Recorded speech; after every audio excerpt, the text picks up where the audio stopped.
میدیا اکسس کنترل. دیگه به کدام نام یادش میکنن؟ به نام فیزیکال آدرس، به نام هاردویر آدرس و همچنان به نام EHA یا ایترنت هاردویر آدرس هم برش یاد میکنن.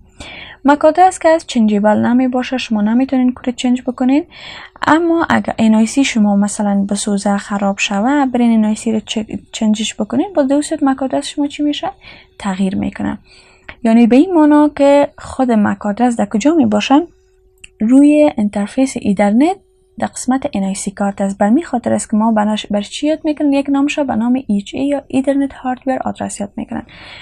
دقیقاً کجا رو میگم؟ این قسمت اینجا که است اینترفیس ایترنت یا پورت ایترنت است و کارتش که است ای کارتش می باشه که در اونجا چی میشه؟ استفاده میشه. خود مک آدرس به دو شکل استفاده میشه، یعنی در دو جای می باشه در حقیقت. یکی قسمت ایترنت کارت است و دیگه وایرلس NIC است. ببینید وقتی شما از تلفن